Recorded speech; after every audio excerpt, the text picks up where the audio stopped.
예수님의 짧은 생애 가운데 종려주일이 가장 박수를 많이 받고 또 사람들에게 휩싸여서 이 세상에서 찬사를 가장 많이 받았던 날이 오늘입니다.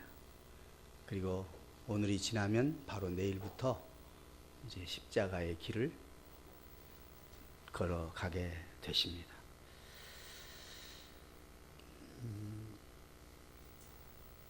오늘은 마가복음 14장 53절에서 65절에 있는 말씀으로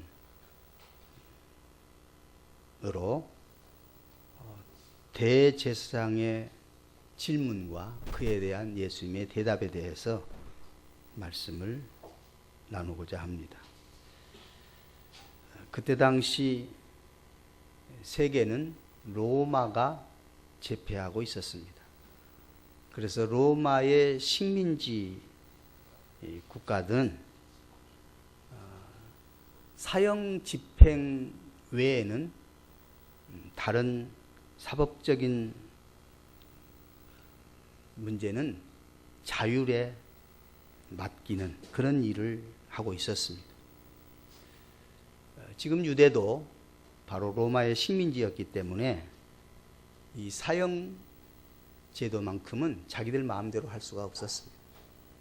그래서 이제 예수님을 죽이고 싶었지만은 마음대로 할 수가 없어서 형식적인 재판을 연 것입니다. 근데 그 재판 절차가 완전히 불법적이고 형식적이고 또 처음부터 예수님을 죽이려고 하는 그런 함정을 파놓고 재판을 시작하는 것입니다. 자, 53절 보면 그들이라고 그랬습니다. 그들은 누굴까요? 이 그들은 43절에 대제사장들과 서기관들과 장로들이 파송한 그러한 무리들입니다. 여기서 서기관들은 율법학자들입니다. 이 사람들은 진리를 저버리고 자기들의 입장을 드러내려고 그래서 어떻게 해서든지 예수님을 잡고 죽이려고 하는 그런 유대 지도자들입니다. 그 다음에 또 그들은 누구냐 하면 바로 당사자들입니다. 대제사장 그리고 장로들 그리고 서기관들. 이제 여기서 장로들이라고 하니까 오늘날 장로들에 대해서 이미지가 좀 안 좋게 여겨질 수 있는데 오늘날 장로님들 아닙니다. 그들은 완전히 그때 당시 권력에 눈이 먼 그런 사람들의 종교 지도자들을 가리켜서 하는 말입니다. 그리고 이 사람들이 공회를 만들었다는 것입니다. 여기서 온 55절 보면 온 공회가 모였다. 여기서 공회는 사내들인 공회를 의미합니다. The whole 사내들인이라고 그렇게 되어 있습니다. 그러니까 이 사람들이 오직 예수 그리스도를 죽이기 위해서 공모를 하는 회의가 지금 그들의 공회입니다. 그들이 이 공회를 모집할 때에 그들의 안건들을 보세요. 그들이 주장하는 것들을 보세요. 55절부터 59절까지 쭉 그들의 증언은 한결같이 거짓 증언이었다고 그랬습니다. 그런데 거짓 증언도 다 입이 맞춰진 거짓 증언도 아니고 다 각각입니다. 서로 일치하지 못했다고 그랬습니다. 거짓말의 특징이 바로 일치하지 않는 것입니다.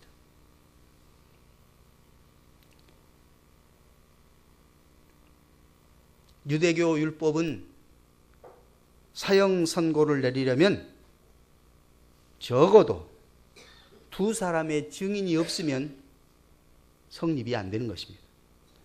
그래서 그들의 증언이 각각 일치하지 못해 가지고 결국 예수 그리스도를 사형에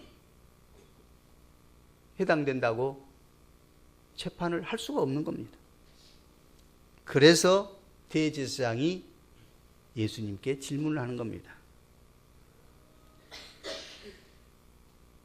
이 사람들이 이렇게 증언하는 거 예수님이 왜 반론하지 않느냐? 잘못됐으면 잘못됐다고 이야기를 하고 해야 되지 않겠느냐? 왜 아무 대답도 없느냐? 그걸 물었습니다.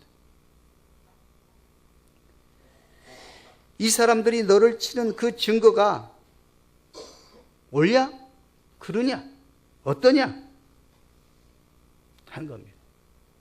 지금 증거가 뭐예요? 거짓 증거인데 예수님이 거기다가 뭐라고 대답해야 되겠습니까? 아, 그 거짓 증거 잘못된 것입니다. 그렇게 말을 했다고 해봅시다.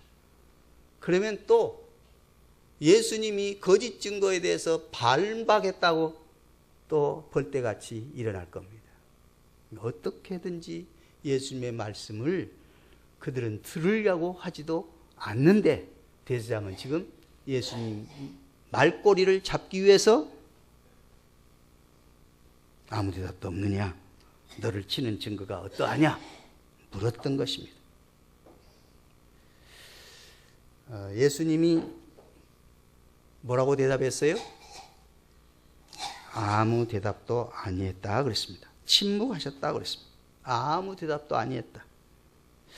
그러면 우리 생각 같아서는 아니 이런 잘못된 증거들을 했을 때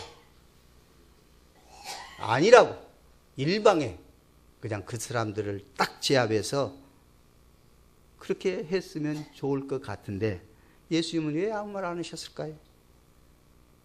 네, 거기에는 예수님은 지금 이 절차가 하나님의 뜻을 이루는 절차라는 것을 알고 계신 것입니다.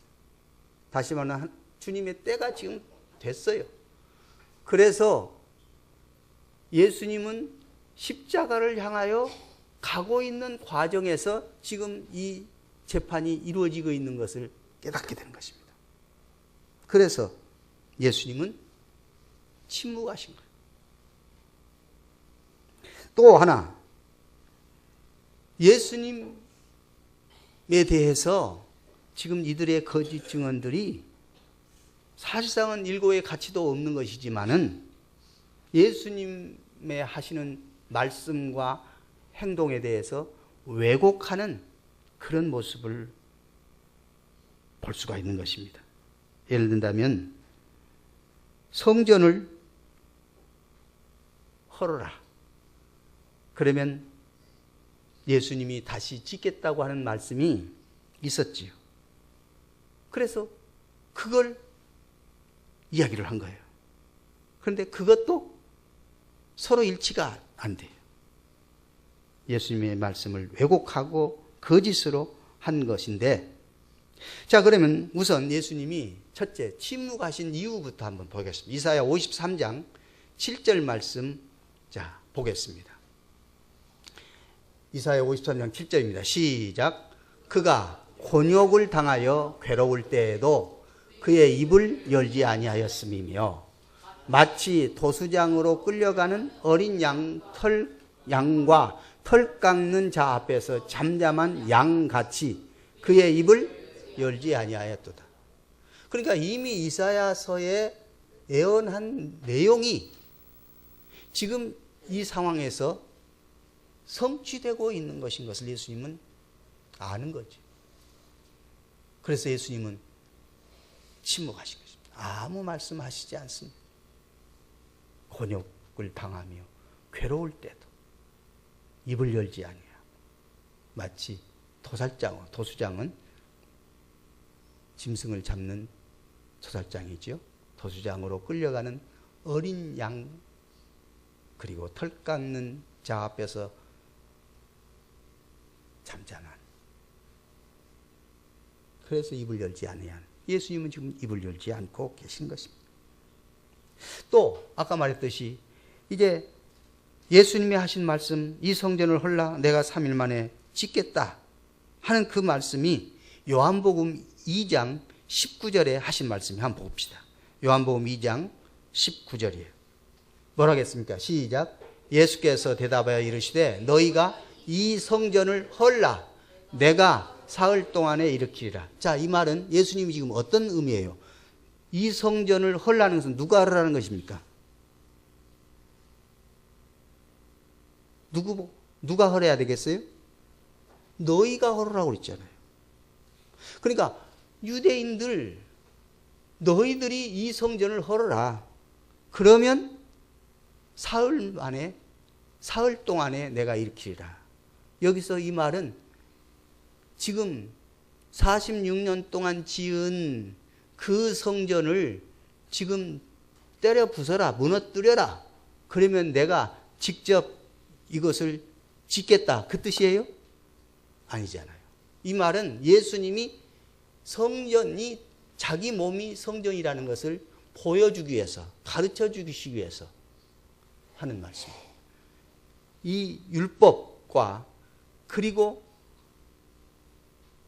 지금 구약에 찌들어져 있는, 그러니까 하나님이 구약을 통해서 바로 예수 그리스도가 이 땅에 오셔서 온 인류를, 새 인류를 만드셔야 되는 것이 하나님의 뜻인데 아직도 유대인들은 율법에 갇혀져 있어가지고 예수 그리스도, 지금 예수님이 그리스도고 메시아라고 하는 것을 말씀하시는데도 예수님이 그리스도고 메시아라는 것을 모르고 있는 거예요.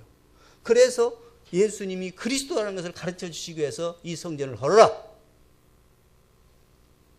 이 성전은 바로 내가 성전이다. 그래서 예수님이 십자가에 못 박아 죽으시고 그 다음에 3일 만에 부활하시는, 바로 그것을 가리켜서, 예수님 자기 몸을 가리켜서 성전이라고 하셨어요. 그런데 지금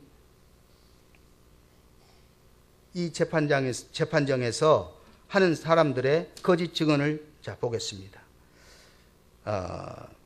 14장 58절이죠. 마가복음 14장 58절. 우리가 그의 말을 들으니 손으로 지은 이 성전을 내가 헐고 손으로 짓지 아니한 다른 성전을 사흘 동안에 지으리라 하더라. 어때요? 예수님의 말씀을 그대로 한 말 같습니까? 아니면 잘못된 말 같습니까? 잘 보세요. 우리가 들으니, 이 예수님의 말을 들었다고 자기들이 손으로 지은 이 성전을, 그러니까 예루살렘 성전을 말한 거예요. 예루살렘 성전을 내가 헐고, 누가 헌다고 그런 거예요? 예수님이 헐고, 그리고 예수님이 손으로 짓지 아니한 다른 성전을 예수님이 사흘 동안에 지을 것이다. 그렇게 말을 했어요. 그러니 예수님의 말씀하고 일치된 거예요? 전혀 다른 내용이죠. 그들은 예루살렘 성전을 예수님이 때려 붓고 그 다음에 예수님이 3일 동안에 이 성전을 지은다, 이렇게 말했다는 거예요. 전혀 예수님이 하신 말씀하고 잘못된 이야기죠.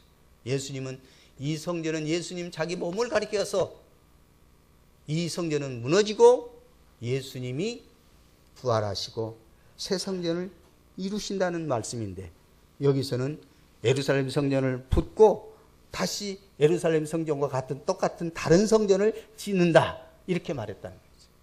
그래서 예수님이 여기에서 왈가왈부할 이유가 하나도 없는 것이죠. 잘못된 것, 자기들의 잘못된 주장들, 자기들끼리 자중질환하고 있잖아요. 자기들끼리 일치한 것이 하나도 없다고 그랬잖아요. 일치하지 않게 자기들이 이런 저렇쿵 거짓 증언들을 하고 있는 것입니다.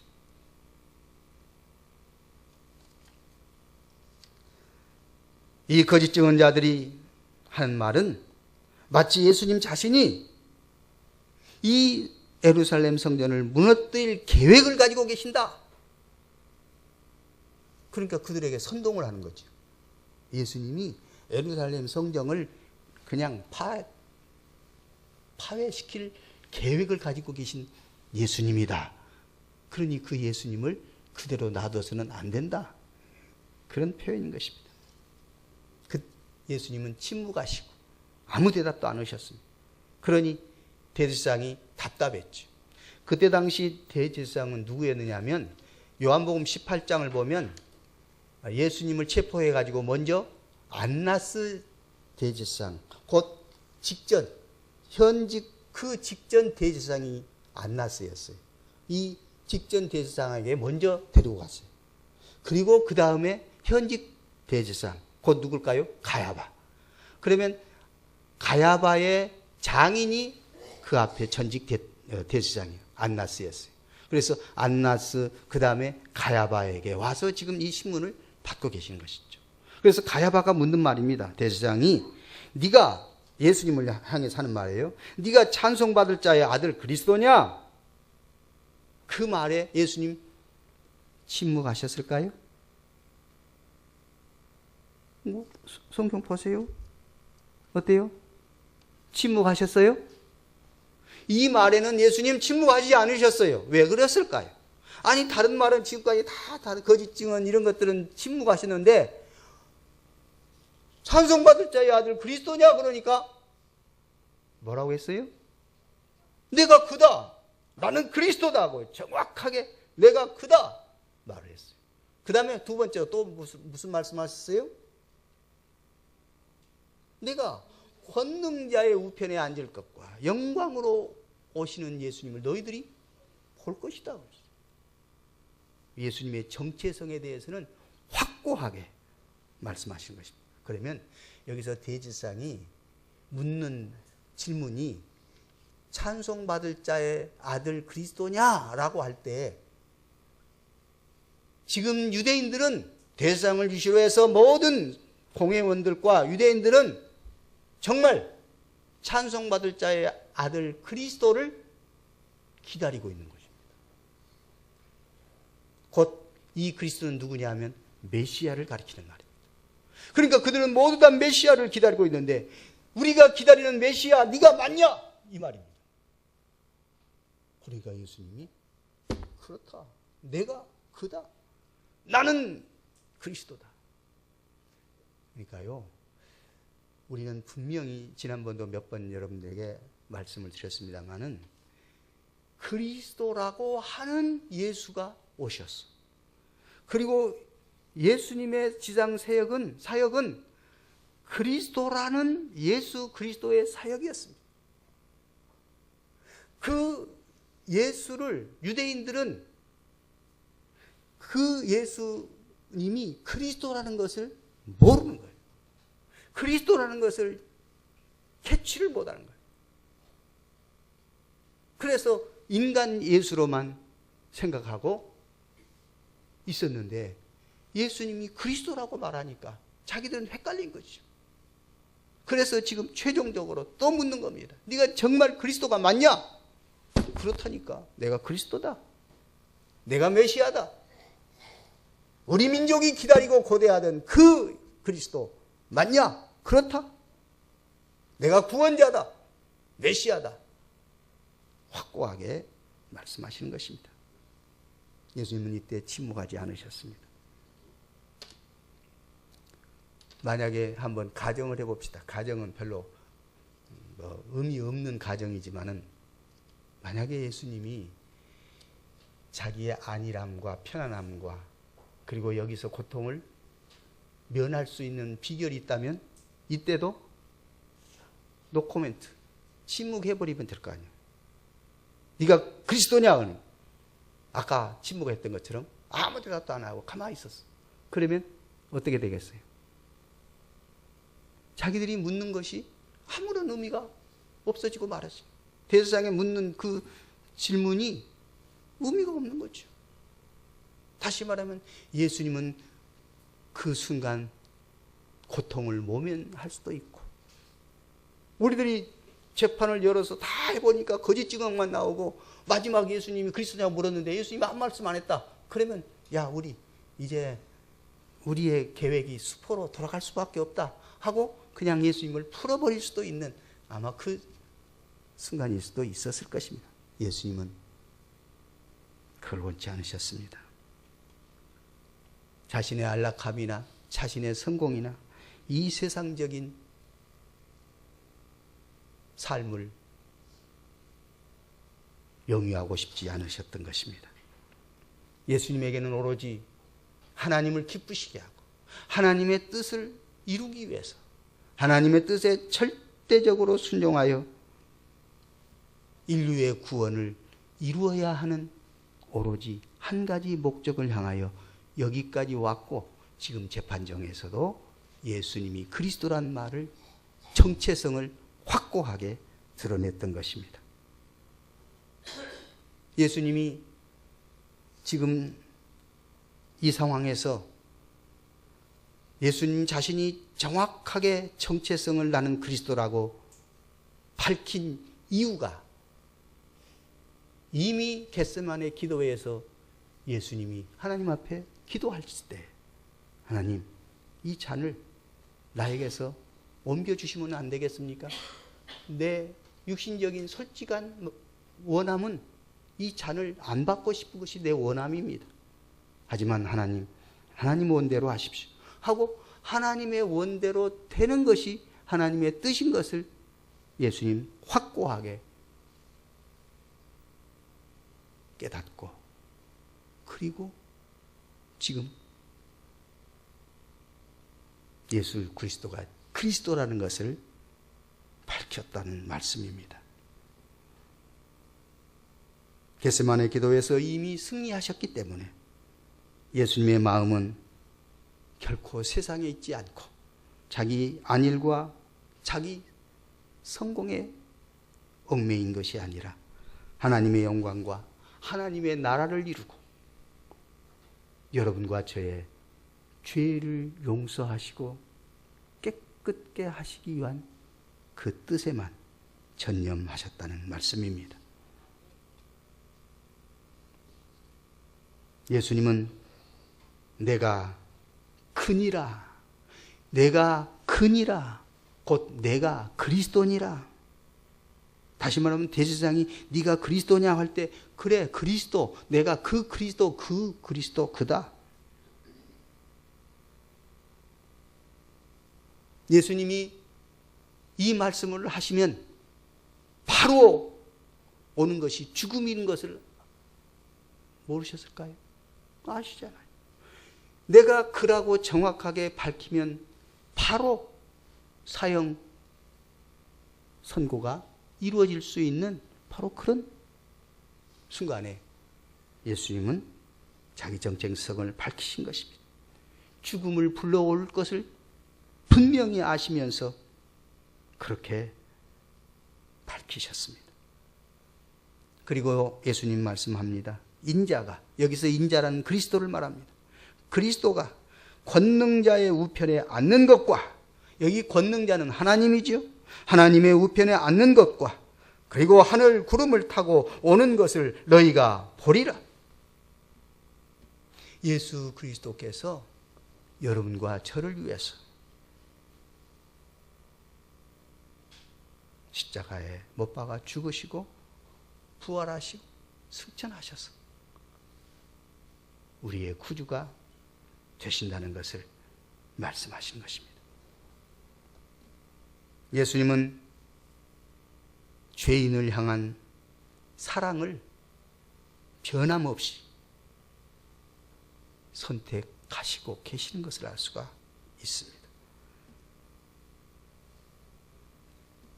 예수님은 우리를 구원하시기 위한 이 사랑을 실천하고 선택해 주셨던 것입니다. 이제 예수님이 이렇게 정확하게 예수님이 그리스도라, 그리고 하늘 영광을 가지시고 오실 분이라는 것을 말하니까 대제사장은 이제 자기 옷을 찢는 겁니다. 왜 자기 옷을 찢었을까요?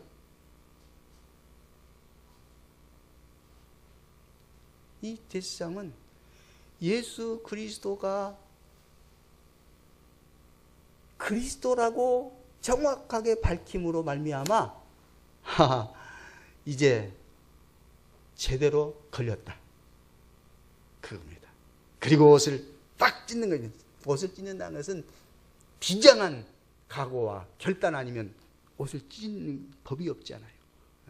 옷을 찢어지는 것은 예수 그리스도 이분은, 이 사람 이분이라 하지도 않겠죠. 이 지작자는 신성모독죄다. 짝짝짝. 더 이상 우리 증거가 필요 없다. 요거 하나면 딱 되어버렸다. 그러니까 지금까지 뭐 이 증거 저 증거 해봐도 아무런 효력이 없었는데, 지금 예수 그리스도가 자기 스스로 내가 그리스도라고 하는 그 말 속에 이건 신성 하나님을 모독하는 죄다. 하나님을 모독하는 죄는 그건 당장 사형감이거든요. 그러니까 예수님이 지금 사형에 해당된다고 쫙 하고 온 회중이 그 사내들인 공회가 만장일치로 예수님을 사형죄로 딱 가둬버린 것입니다. 우리가 어찌 더 증인을 요구할까? 요구하리요 그랬잖아요. 이제 더 이상 증인도 필요 없고 두 사람 증인도 필요 없다. 사실상 두 사람 증인이 되어야 사형죄에 해당되는데, 신성모독죄니까 이것은 뭐 두 사람 증인도 필요 없는 거야. 이건 바로 사형죄다, 그 말입니다. 그러면서 그 신성모독하는 말을 너희가 들었도다. 신성모독하는 말, 곧 예수님이 그리스도라고 하는 것. 그런데 예수님이 이 땅에 오신 것은 뭐예요? 예수님이 그리스도라는 것을 알리기 위해서 오셨다 그러니까요. 예수님이 그리스도라는 것을 알리기 위해서 오시고, 우리에게 예수님이 그리스도라는 것을 믿는 자에게 구원이 있는 것입니다. 그러니까 예수님을 예수라고만 생각하고 믿는 사람들은 따지고 보면 아직도 죄악 가운데 있는 것과 똑같은 거예요. 예수님이 우리 죄를 담당하시고 죽으시고 그 다음에 부활하심으로 우리의 죄가 완전히 해결되는 것인 것을 우리는 깨달아야 할 것입니다. 너희는 어떻게 생각하느냐 할 때 너희는 공회의원을 말한 거죠. 그러니까 공회의원들의 이제 의견을 모으는 거죠. 그래서 공회의원들이 전부 다 예수님이 사형죄 해야 한다고. 64절 보세요. 그들이 누구요? 온 공회가, 대제사장과 온 공회가 다 예수를 사형에 해당한 자로 정죄하고. 그러면 이 말은요, 예수님이 사형에 해당한 자라고 정죄하는 것은 자기들 나름대로, 자기들은 말씀을 지금 자꾸 그 서기관들도 있고 한 사람들이기 때문에 말씀에 근거해서 되어야 되기 때문에, 자, 자기들이 어떤 말씀에 근거를 했냐면 레위기 24장 16절 말씀에 근거한 거예요. 레위기 24장 16절입니다. 시작. 여호와의 이름을 모독하면 그를 반드시 죽일지니 온 회중이 돌로 그를 칠 것입니다. 도리민이든지 본토인이든지 여호와의 이름을 모독하면 그를 죽일지니. 그러니 어때요? 이 성경에 근거해서 예수님은 신성 하나님을 모독했다. 그러니 사형죄다. 그렇게 몰아가는 것입니다. 그리고 이제 어떤 사람은 예수님에게 침을 뱉고 예수님의 얼굴을 가리고 주먹으로 치고 하면서 또 선지자 노릇을 하라. 여기서 선지자 노릇을 하는 말이 무슨 말이냐면, 예수님 눈을 가리고 여기를 한 대 탁 치고 누구게 알아봐라, 그랬지. 마치 우리 어린아이들에게 딱 치면서 무슨 손가락 가르쳐라고 그러잖아요. 그런 것처럼 딱 치고 예수님 눈을 가리고 여기서 치고 저기서 치고 누가 쳤냐고요. 알아맞혀봐라. 이 선지자 노릇하는 말은 알아맞혀봐라 뜻이에요. 알아맞혀봐라. 이건 무슨 일이냐면 예수님을 조롱하는 거죠. 예수님을 조롱하고 이렇게 침뱉고 주먹을 치고, 그러니까 거기에 그 하인들이라고 표현했는데 그 지키는 병졸들이에요. 이 하인들도 덩달아 예수님을 손바닥으로 치고 완전히 놀이개감처럼 만들어버린 겁니다. 대제사장이 주도한 이 재판정은 한마디로 하나님을 무시하고 진리를 거부하는 사람들의 행태였던 것입니다. 예수님은 자신의 편안함과 자기 개인의 안일함과 자기 일신의 성공을 원치 않았습니다. 세상을 더 이상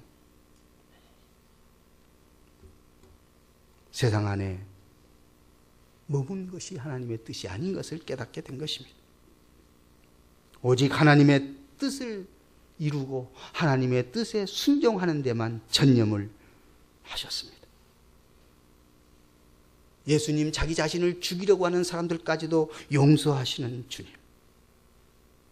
여러분과 저는 이 예수님을, 예수 그리스도를 나의 주 나의 하나님이라고 고백하고 예수 그리스도를 따르는 제자들이 되었던 것입니다.